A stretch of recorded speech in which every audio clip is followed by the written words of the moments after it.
مشرقا لخيبين ولا تلنس يونا إلا باتن من بيشا متول دلخي مالكوتا وهيلا وتشبخ تلالما المين.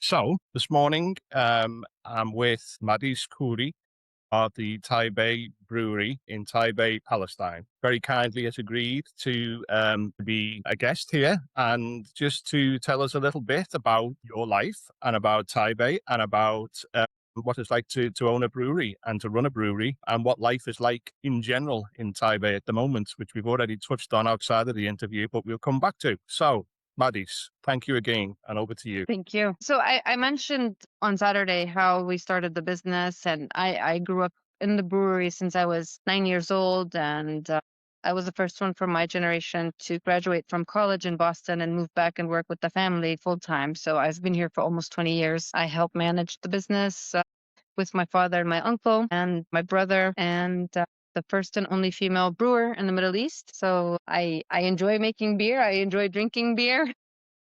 But Very doing business in Palestine is unlike anywhere else in the world. It's very challenging and very difficult. And then being under occupation is even double challenging. And being a young woman in the beer industry, in an Arab country, in a male-dominated country and industry, I feel like I have it 4 or 5 times harder than anyone else in the same industry in any other country. But I enjoy the challenge. You definitely grow, and you have to be quick in problem solving because nothing goes according to plan or according to schedule. There's always something happening, whether it's a roadblock or a flying checkpoint, an Israeli checkpoint, or the commercial checkpoints closed, or there's any problem in Jerusalem or in Gaza or even in the world, something happens, it affects this country and it affects the business as well. So we've been doing business under occupation for the past 32 years. And I can say that every year it just keeps getting more challenging and more difficult. I would say these past 2.5 years, I think, in my opinion, are the worst in the history of our business. If I were to mention and talk about every single problem that we go through and face and the challenges,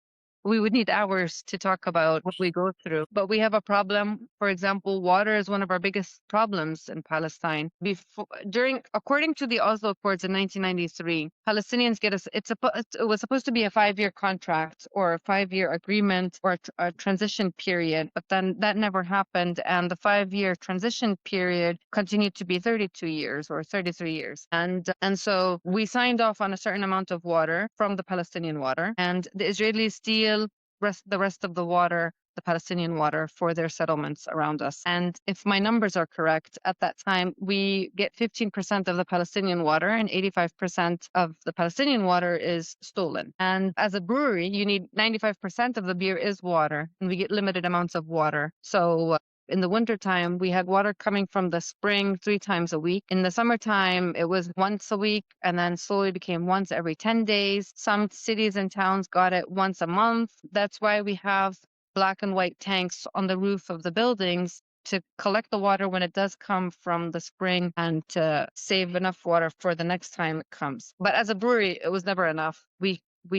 have the white and black tanks on the roof. We have a well that collects rainwater, which we use for cleaning. Whenever there's an empty beer tank, we fill that with water from the spring so that we can keep up with the local demands. Now, for the past almost year, since July 2025, there have been settler attacks at the spring, which we get our water from. It's called Samia Spring Water. It's the main water resource for 19 towns east of Ramallah, including our village and our brewery. And since July, there have been the settlers damaged main water pipelines. They've broken the computer systems, the cameras. They've attacked the Palestinian water company personnel. They even now have a post there swimming in the water and not allowing Palestinians to go anywhere near it. So I can't say how much that damage has caused the business, just because business has gone down significantly. And so we're not brewing as much as we used to, but I'm sure it has affected the amounts of water we get. So this is one problem. Another problem are we don't have our own borders. So we have to go through Israel to import and export. And we use either the Ashdod port or the Haifa port. And just to send the beer from Taybeh to Haifa, if you look on the map, it's like an hour and a half, 2 hour drive. But in reality, on the ground, it takes almost 3 days for the beer to get to the port. Because as a Palestinian company, we're not allowed to load containers on site at the brewery. We have to load the beer on pallets to a certain height. So instead of fitting a container at the brewery with 1,400 cases, on pallets, it fits 840 cases. So almost a little bit more than a half. We have to get a permit from the Israelis to go through commercial checkpoints. We can't go through any road. We have to go through specific commercial checkpoints. We have to, and lately, it's been taking a while to get those permits, taking weeks to get the permit. But once we do we have a Palestinian driver pick up the pallets of beer the night before, so that early morning at 6 o'clock, they drive about 2 hours or 3 hours to one of the commercial checkpoints. We have another Israeli truck on the other side of the checkpoint. They have to be there at the same time so that they can get a number and wait in line. After security check and paperwork and everything, we unload the first truck, the Palestinian truck, and then load the Israeli truck. Now, by the time they finish with this process, if it's late in the afternoon, it's too late to drive to the port, to the warehouse, because it closes early or depending on the day. And so then they have to leave the beer overnight at the checkpoint on the Israeli side, pick it up the next morning, and then drive it to the port. When it goes to the port, it has to go through another security check because it's Palestinian, and stored in a different location away from Israeli products. And then lately, for the past 2.5 years, they've been conducting manual security checks at the port. I don't know what that means, but they're charging us a lot of money for it and causing more delays. So it's an adventure, I would say, for the beer to leave the country. But we still do it, regardless of these challenges and nervous breakdowns and extra charges, because it's important for people to know that Palestinians have the first microbrewery in the Middle East and that we produce a high quality product. And we currently export to 17 countries. We are in Germany, Belgium, Japan, Sweden, Switzerland, Italy, Denmark, the UK, Norway, Spain, the US, Chile, France, Canada, Jordan, and then Abu Dhabi and Israel and East and West Jerusalem. So it's not easy, but we have a lot of determination. Yeah, it must take a lot of determination. What's the rationale that is given for the amount of checks? I mean, is that security, or what's the reason that you're given for that? Well, I think they just give security as a reason, but I'm not convinced. It's not convincing. It's just beer. And we've been doing business for 32 years, and the Israelis and the people at the port and the people and the security and customs and everyone knows Taybeh beer and they know what we're producing. But it's just an excuse to make it difficult for Palestinian companies to continue doing business and to export and to succeed and to produce a high quality product in any way they can. They try to make it challenging. Just remind me then, we talked about this the other day. Remind me how the brewery started. So my father and my uncle went to Boston for college in the 70s and 80s, and my dad picked up on home brewing when he was in college. So he started making beer with his friends in the dorms, and he continued his studies after college and became a master brewer. And then they got married, they had kids, they were living in Boston. And when Oslo happened in 1993, it was a hopeful future for Palestinians. And my grandfather wanted his two sons to come back to Palestine and for us kids to learn the language and culture and to be close with the family. So and at that time, my father and uncle wanted to open a brewery in Boston. And my grandfather was like, why not open a brewery in Palestine? We don't have one. And so they challenged him and told him, if you can get us the permits and licenses, we'll move back. And it was like a challenge to my grandfather. He immediately bought the plot of land and built the building, got the permits and licenses, got the blessing even from Yasser Arafat, and told them, Yalla, which means come on. So that's how it started. And my dad moved here in 94. My mom and my siblings and I moved here in 1995 in the summer, and we grew up in the business. It's our second home. Were you born in Taybeh, or were you born in Boston? I was born, as kids, we all were born in Boston. Yeah. And then how old were you when you came to Taybeh? 9 years old. I had to Wow. learn how to read and write Arabic in 3 months before school. It was the worst summer ever. Can you imagine? So you did all your most of your schooling was in Palestine then, yeah? Yeah. Yeah. We finished high school in Ramallah, which is technically 15, 20 minutes away from Taybeh. And we went back to Boston for college. And then I came back in 2007. My cousin and my brother moved back in 2013. And when they moved back, my cousin we built a hotel in Taybeh, 80 rooms. And so my cousin was setting that up and managing the hotel. And then at the same time, my brother and my father and uncle opened a winery inside the hotel. So now we started making wine for the past 13 years. And so with every family member moving back, we started a new venture. And yeah, hopefully they all move back. After 7 October, most of them went back to Boston, but hopefully they'll come back when the situation is calm and peaceful again. Hotel you mentioned. Remind me, what's the hotel called again, please? So it's called Taybeh Golden Hotel, like the beer, and it's an 80-room hotel, 4-star hotel, and it started in 2013 and it was getting busy every year. In 2019 it was overbooked the whole year. It was a good year, and usually, because it's also a family business, so we would finish from the brewery by 4 or 5 or 6 o'clock, and then, rush to the hotel to help out. Yeah. Yeah, it was fun, and it employed a lot of jobs. We were treating it like our house. So, my grandmother, who was 90 years old, would go and sit at the hotel and in the lobby and meet the guests and open conversations and talk to them. So everyone would meet the whole family. Wow. And so did you say, is it your brother who also runs the winery, runs the vineyard? Yeah. So my brother graduated from Harvard in 2013 as a mechanical engineer in material science, and he moved back to work with the family. And so he started the winery. It's a boutique winery. We do about 25,000 bottles a year.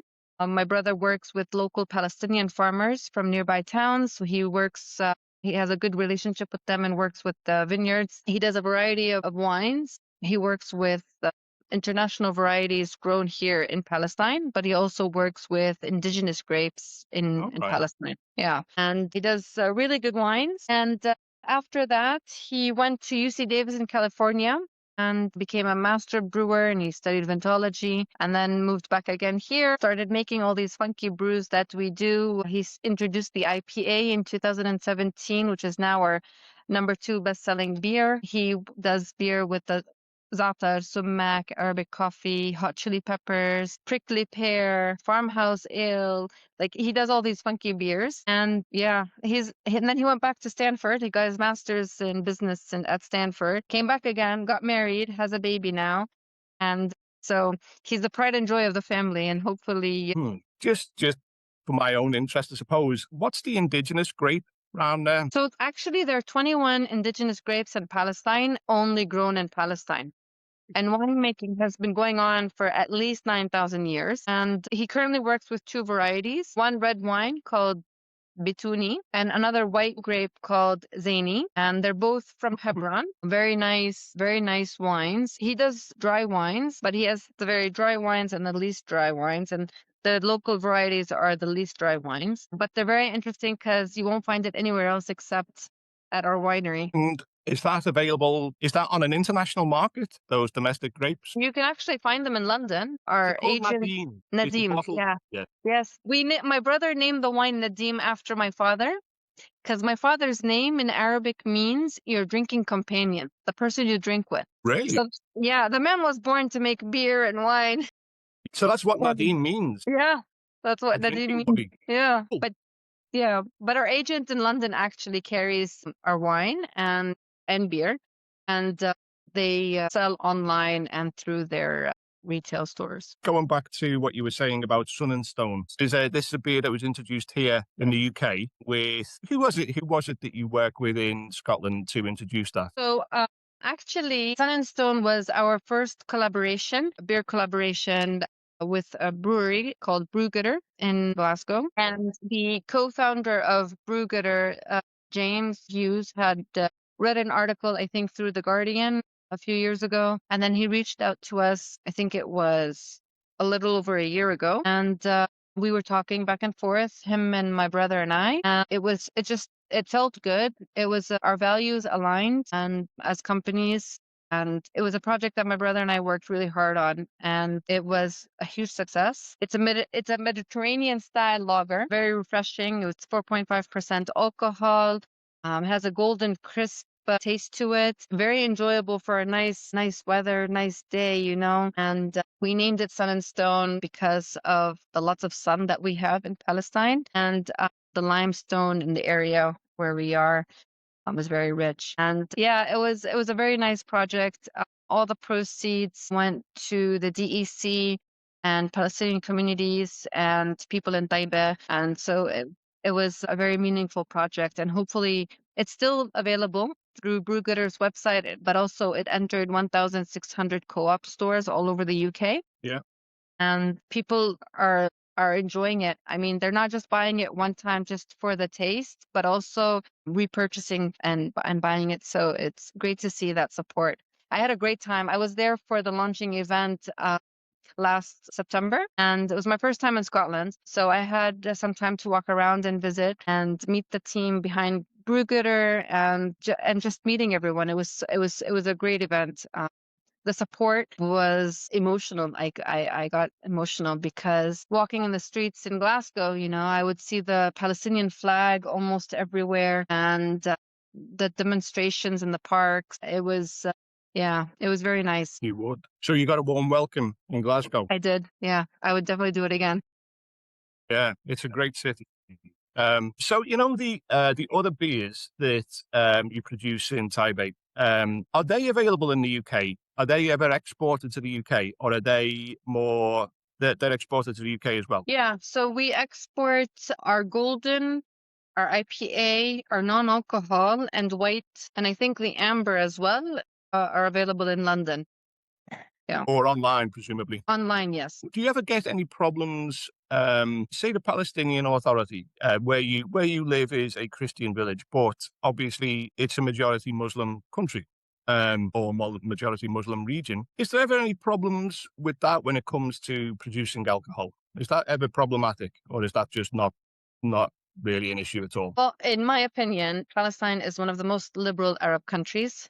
Regardless of what people see on the news and what they hear, there is a very, very small percentage of Christians living in Palestine. We're less than 1% now. So you can sell alcohol to 9 cities and towns where there's a Christian population residing. And but if we were to rely on the Christian population in Palestine, we would have probably closed the brewery a long time ago. Palestine is like all over the world. You do have Muslims who do drink openly. You have Muslims who don't drink openly. You have Muslims who don't drink at all. You have Christians, you have expats, you have tourists. So it's like all over the world, but it's a very much smaller market. Yeah. And our beer is available for those who have, great taste in craft beer. You've got a non-alcoholic beer as well. Of course. We sell actually more of the alcohol than the non-alcohol. Very good. And so what I noticed as well when I was doing a little bit of research into the brewery and the Golden Hotel, I noticed that there was regular Oktoberfest in Taybeh. When was the last? Because I know it hasn't been for a few years, obviously, I think. So when was the last time that there was an Oktoberfest? Last time was September 2023. Okay.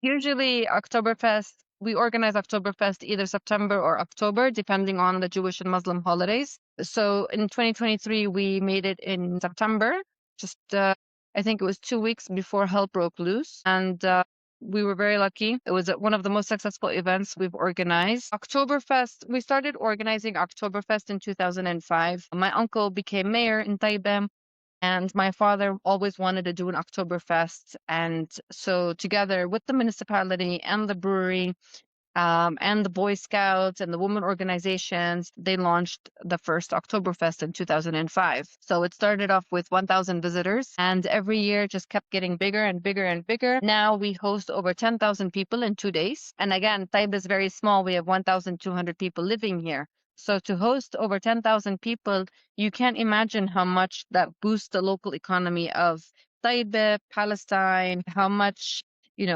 people come from all over the world just for those for that event. So Oktoberfest all over the world is a beer festival. People go drink and they go home. For us, we organize it more as an open day for the whole town of Taybeh. So people come and spend the weekend.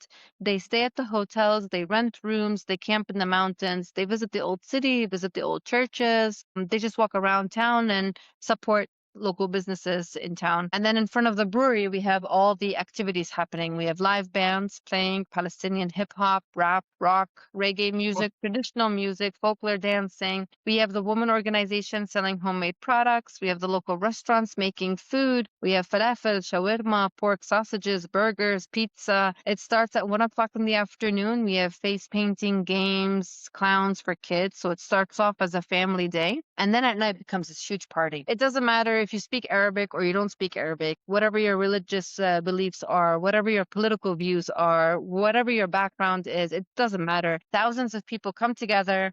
They're enjoying the nice weather, the music, the beer, the atmosphere, and just have a good time. Yeah, I think beer is a great universalizer, really, isn't it? I mean, it's one of those things that does bring people, certainly brings people together. But Absolutely. also a party. That sounds fantastic. It sounds like something that I would like to do. I hope we have one next year, and I hope you come and visit, and I hope your audience comes to visit as well. Hope so. I really hope so. Here's the thing: if you have it and people know, they would go. Of that I'm certain, because for all manner of reasons. But for somebody like me, who and I didn't visit until I was an old man, until I was 52, whatever. You will not be the same person when you come back. It's such and I don't think that's necessarily to do with being a Christian or a Catholic myself. I think it's more to do with you're just walking into the cradle of civilization, but also like so much history, so much has happened, but also there is a spirit. I mean, for me, there was a spiritual element to it, but even on a purely naturalistic level, it's so beautiful. I mean, it is such a beautiful place, and the people are very special. I think it would change them for the better in every way. It's such a magnificent experience. I agree. It's a beautiful country, and even if you're not from here, you still feel at home. People are just so welcoming. They're so nice. They're so helpful. And, they would just drop everything and have a conversation with you or, invite you over for coffee or for dinner. And, it's one of the reasons why I love this country so much. I mean, it is my home, but also you feel part of a community. You feel part of something bigger and wider. And, you're not, I've lived in the States and I've visited many countries. And it's nice, but you still don't, I personally don't feel at home except here. And I feel like a lot of international people that come to visit Palestine do feel at home because over the years, I've met so many that whether they're students studying at the university for a semester, they want to they want to graduate and they want to come back to Palestine and they want to work with the Palestinians and they adapt to the culture and they adapt to they learn the language and it's fascinating to me to see that people, even international people, want to come to this country and live here. And yeah, I highly recommend people to come and visit. I mean, it is very, very old country. There's a lot of history. It's also very religious, but also there's other sides to Palestine than just that. And there's so much more. I mean, who would have thought that, Palestinians have the first microbrewery in the Middle East, or an Oktoberfest. And so there's and everywhere you go in Palestine, it's just you learn more about Palestinians and Palestine and the history and the food and the coffee or the language or the accent or it's just I recommend people to come and visit. Yeah, definitely. When do you think Taybeh will have the next Oktoberfest? Do you think that it would be this year maybe or next year? Is that realistic at the moment? Fortunately, this year we won't have one because for more than one reason. First of all, the situation in Palestine isn't calm. People are being killed on a daily basis, whether it's in the West Bank or in Gaza. The roads are not as safe. We have a lot of settler violence. We have a lot of checkpoints by the Israeli military harassing Palestinians, causing delays. And then also we have a lot of Palestinians. I think it's about 35 or 40% unemployment rate in Palestine at the moment. And, whatever people have for income, they're saving that for whatever is necessary, not going out and having fun and spending on beer. Or so the situation is not perfect. Hopefully next year things I hope and pray that things will get better soon, very, very soon. And hopefully we'll have a big event next year to celebrate. But anything new with the brewery will be posted on our social media platforms like Instagram and Facebook. So if people follow us, they'll get all our news and updates. And yeah, our next Oktoberfest. So you mentioned a couple of things there, which obviously are of interest, but the situation with settlers, are there have been new settlements in your region around Taybeh within the last couple of years? That's right. Am I right with that? Yeah. Correct. We call them outposts. They're just like illegal settlers in caravans. Right now, Taybeh is surrounded, I think, by 6 settler outposts. And what sort of problems does that cause? Well, we've had problems with settlers for more than 3 years, but actually more so since July 2025. In July, that's when the settlers actually entered Taybeh, set fire to one of the old Byzantine churches since built in the 5th century ruins. They've set cars on fire in the middle of the night, graffitied the walls of houses. They've broken residential buildings. They've attacked Taybeh farmers, especially during olive harvest. For the past 3 years, since October 23, there's about 5,000 dunams of land filled with olive trees that people in Taybeh are not allowed to go anywhere near and to harvest their olives. So those are just a few problems that we faced. They come in their cars or their quad cars and they drive in town very slowly, trying to provoke people in town. They terrorize us basically on a daily basis. What else do they do? This past February, on February 28th, the first day of the Iran war, about 30 armed settlers entered the town and stole a horse and its baby with the support of the Israeli military and police and walked out of town. They broke into a building and they stole the horse and the baby horse and they walked out of town. And this is a private owned land, and which my father and uncle own. And the horse is for a cousin of mine. And the settler claimed it was his horse. And we have proof that it was my cousin's. But the issue is not just stealing the horse in broad daylight with the security and with the police and the military. It's the fact that we don't have, as Palestinians, we have no one to protect us or to help us. If you get attacked by a settler, we have no one to call for protection. If this happened anywhere in the world, if someone trespasses into your land or in your backyard, or they damage your cars, or they shoot at you, or they steal your equipment, you would call authority, you would call the police, and there would be legal measurements. But for us Palestinians, we have no one to call. We have no one helping us and standing up for us. If we even try to defend our property or defend our land and our houses, we get shot by the Israeli settlers, and with impunity, they have no accountability, with no law or any legal rights. And even worse, we have no basic human rights in Palestine as Palestinians. So the situation actually is terrifying, and it's so sad and unfair to what's happening. The rest of the world, they can move freely from their house to work or to school, whereas my nieces and nephew get held at checkpoints and at gunpoint sometimes, and they go to school late, or they come home late, or they have to go around through the back roads, and it's just not fair. Even to leave the country, Palestinians don't have their own borders. We have to go through Jordan to travel, and there's just one crossing for all the Palestinians in the West Bank to use, and it's controlled by the Israelis, and they work only 5 hours a day, 5 days a week, and you have millions of Palestinians trying to go in and out of the country, and many times you don't pass. So you end up either stuck in Jordan trying to get home, or you're stuck in Palestine and you don't make it to your flight in Jordan, or you miss it, and it's extra cost costs so much money. It costs it's so time consuming. It's so humiliating, and we have no other option. It felt weird when I was in the UK last September, because I was in London and then I went to Glasgow and I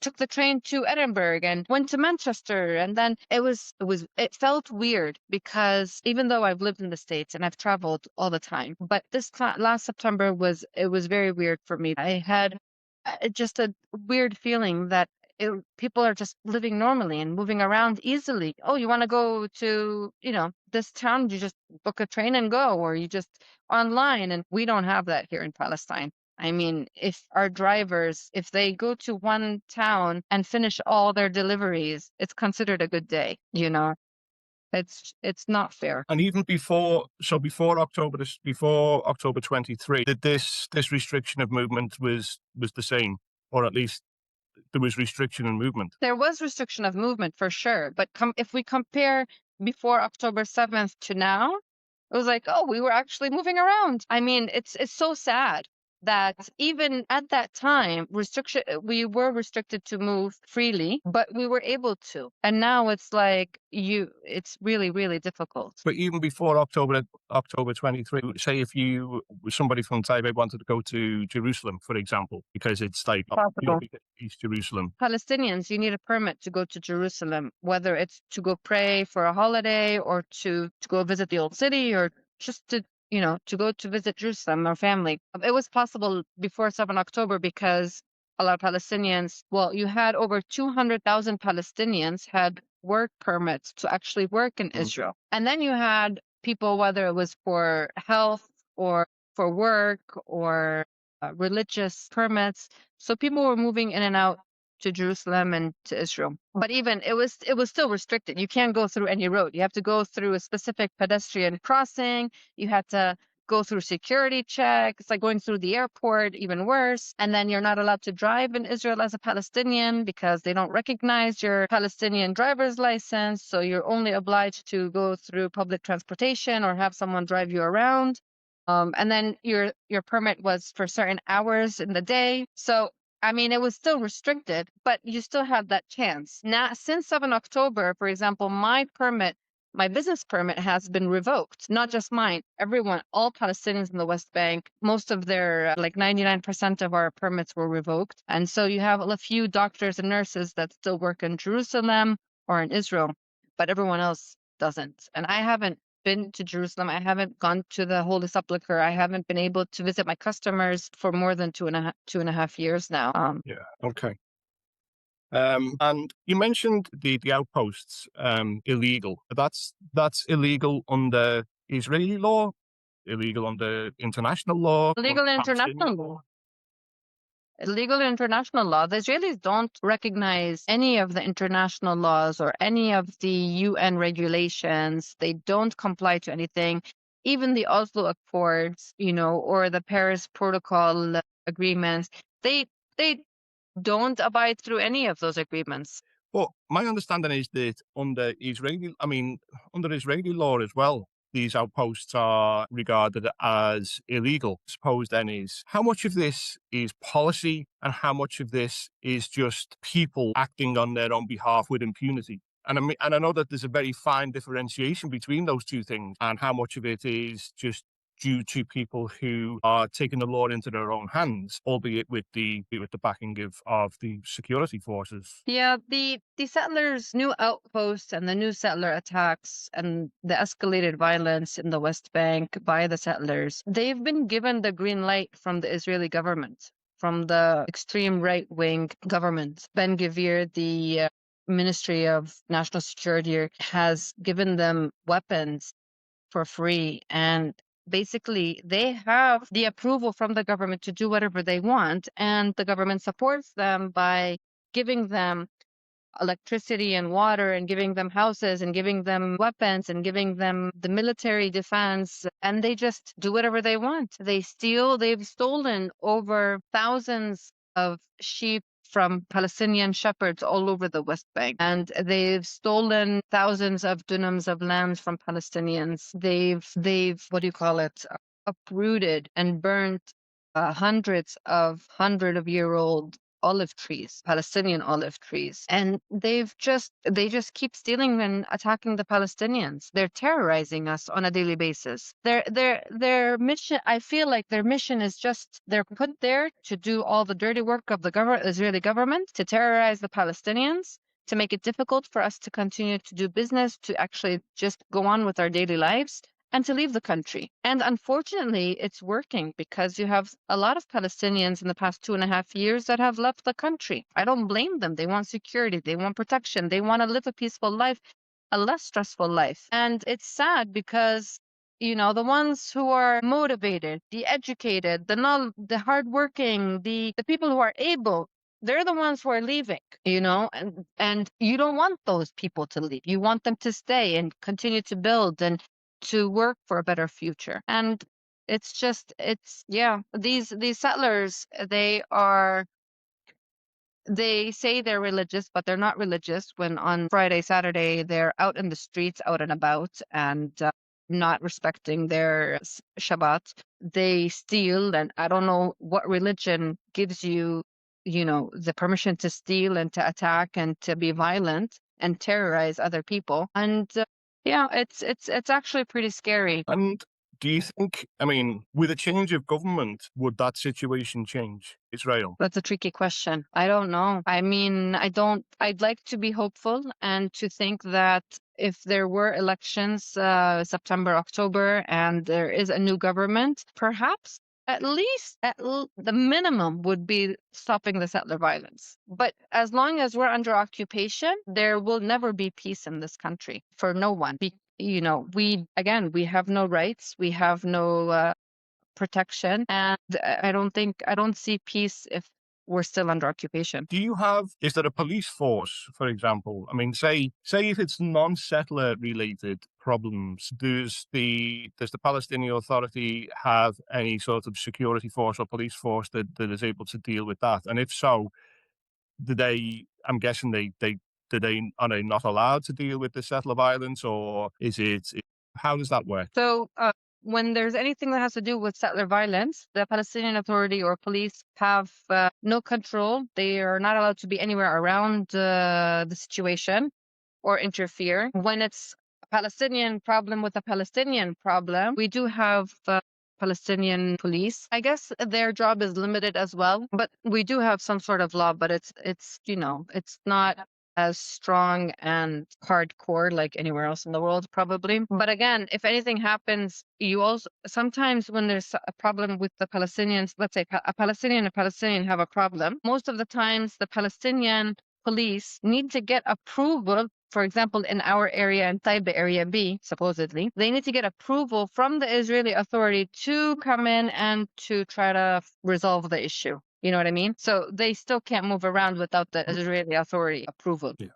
Again, we're under occupation, You mentioned Area B and Area A and Area C, or you mentioned Area B. Can you explain for anybody who's watching this what that means, please? So Area A is under the Palestinian Authority. You have the big cities like Ramallah, Bethlehem, Nablus, Jenin, Tulkarem. Supposedly, the Palestinian Authority has full control in those cities. You have Area B, which are the villages and towns outside of those cities, and they are the civil administration is under the Palestinian Authority, but the security and whatever is under the Israeli Authority. So for anything, the Palestinian Authority needs to get approval from the Israelis before they do anything in Area B. And then you have Area C, which is the empty land in between.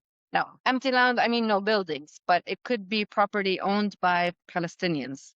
This is under the full control of the Israelis. This was during the Oslo Accords that they came up with A, B, and C. But on the ground, A, B, and C don't really matter because the Israeli military goes into the cities, into Area A. They do the arresting. They break into people's homes, they break into people's workforces or whatever, they arrest a lot of Palestinians and then they leave. So in my opinion, I don't think there's Area B, A, B, and C. It's all under the Israeli control and it's all under occupation. The Palestinian Authority is just It's just a body with no authority, no control. Okay. And when it comes to the freedom of movement, for example, I mean, I'm guessing that there aren't many hospitals in Taipei. No, we don't have any. We have a small clinic. Say if you need to attend a hospital appointment, or if it's an emergency, for example, if you have a heart attack, God forbid, if you were to have a heart attack, what happens then when it comes to the freedom of movement? It's so sad. I wish no one gets sick and no one needs a hospital. So Taybeh, we have a small clinic, but it's not well equipped.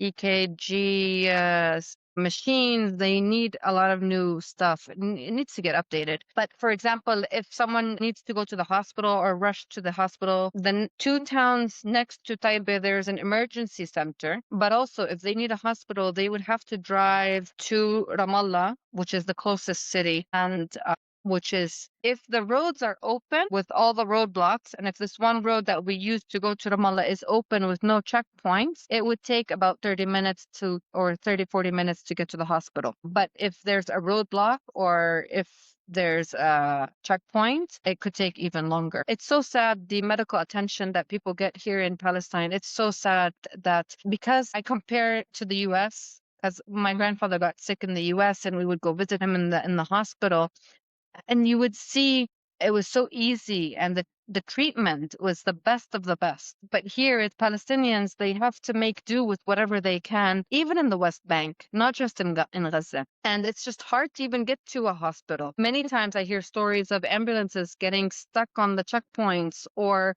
a settler on the bypass is just giving the Palestinian ambulance behind him just a hard time to get over him and to continue to the hospital, just to cause more delays. And I see driving to Ramallah sometimes, ambulances, they have a patient and they have the sirens on and they're trying to squeeze through the traffic, through the Palestinian cars, because there's no other road for Palestinians to use. And I just I hope that they get to the hospital safe and sound and they're able to make it. But the situation is really bad. We have, since the beginning of 2025, the Israelis installed about 1,000 yellow gates on every Palestinian town and city and village in the West Bank. And so sometimes they close these gates and then you're stuck as a Palestinian. You can't move around. You wait until the Israelis open the gate again. For example, last year during the 12-day Iran war, they closed the gates for 3 days. So Palestinians couldn't move around. And immediately I'm thinking, what if someone needs a hospital? Like, what do they do? I didn't get an answer, so I don't know. And then this year, they closed it again for like a week, I think, during the Iran war as well, all over the West Bank. If there's a problem in one town, they close the gate for a few hours or overnight. And this is other than the checkpoints. So there are checkpoints that cause delays, that people are stuck on checkpoints for hours. And then you have the gates that they open and close and control your movement. 2 weeks ago, I went to visit my sister who lives in Ramallah. She has twins, 1-year-old twins, and I love seeing them. They give me so much joy and I forget all of my problems. And I was driving home from Ramallah to Taybeh. Again, it's supposed to be a 20-minute drive. I was just 10 minutes, literally 10 minutes away from home, and I got stuck at a flying checkpoint for 4 hours, and I wasn't able to come home until they just opened the road and let all the cars pass. So you think it's gonna take you 20 minutes to get to a meeting or 20 minutes to get home or to do anything, and then it takes hours and hours. It's a disaster. It's no way to live. Indeed. But then for somebody like, say if it was me, that's purely if you are a Palestinian. With me, like as a foreign citizen with a passport, that degree of there is much more freedom of movement, obviously. Yeah, for you, it's a bit more easy. Yeah. I mean, if there's a checkpoint, you get held at the checkpoint, but they won't harass you. They won't check you. They won't bother you. And you're able to go from Israel or Jerusalem to the West Bank, unlike other Palestinians. Yeah. How will things change? What will change? How is this going to change for the better? I believe that it will change, hopefully soon. And I think in order to make change, we work towards a better future. And my family continues to invest in the family business, and we are building right behind me. or it's built already, a new brewery, 3 times bigger than the older brewery, new computer systems, new machines, new technology, automated systems. And my father and my brother are working on connecting everything and buying more equipment. And hopefully once that brewery is set up and ready to go, the situation will be peaceful and calm, and we'll be able to make more beer, enter new markets, expand our portfolio. And it's our contribution to a better future and to contribute to the economy of Palestine, to build the country and employ jobs and make a high quality product. And hopefully a legacy that my nieces and nephew will follow and continue. What do you feel that people say in the UK or in the USA or elsewhere, what can they do for the people of Taybeh?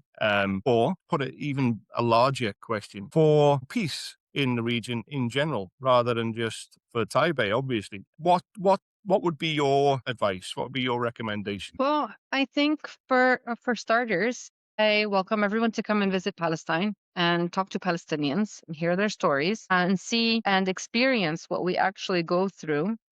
Because it's one thing to see on social media or to read in the news, and it's a whole different experience to actually experience it and feel it and be in the country on the ground and hear the stories directly from the mouths of the Palestinians. So to come visit, support Palestinian businesses, support education in Palestine, support the youth. We want Palestinians to stay in the country, to build, to continue to grow and to succeed. And Palestinians are hardworking people, very determined, very smart, and very quick on problem solving. And yeah, if given the opportunity, they can thrive. One last question that I wanted to ask, and it maybe should have been at the beginning, but how is it for a woman, for a young woman to be, it's not just like that this is the only microbrewery in the Middle East, which in itself, I can see is, and where you are specifically, is going to be very problematic. How is it being like a woman and being the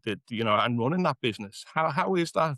How does that work in? I mean, you mentioned that Palestine is one of the more is a liberal Middle Eastern country, and I would agree but I don't have anything to compare it with experientially. How is Hmm. it? What's it like? What was it like to come back from America, albeit young, and then to start a business here? It wasn't easy, that's for sure. It's still challenging. When I first started, it was right after college, and it took time for my father and uncle's customers to get used to me, to know me, and to deal with me. Being 21, 22, and then also being the daughter. It was a bit, and being a woman, it was challenging. Many times, the older generation would be like, "We'll talk to your dad and uncle. Don't worry about it." Or the drivers that come and pick up the beer or deliver or whatever, and they would talk to my team member and not look at me and talk to me, who makes the decisions or has the final say. So I still face that, but throughout the years, actually, it's gotten better, and a lot of people got to know me, and I think with my father and uncle's support and my mom and my siblings and motivating me and pushing me to do this, don't worry about it, continue, pushing me to continue. I think it made me stronger, and also it got people to do business with me rather than my father and uncle. And now are you accepted in the industry? Are you accepted in the? I mean, is that something which is? Yeah, for sure. A lot of Palestinians are proud of what I do and who I am, and I mean, I just see it as, working for the family, and I'm just going on with my day. And a lot of Palestinians would be like, oh, you have to, like, they would recommend visiting the brewery to their friends. And when they travel and they see Taybeh, they're proud to see, a Palestinian product in other countries, or Yeah. sharing with their friends. And yeah, no, it's evolving for sure. Thank you so much for your time. You're welcome. Thank you.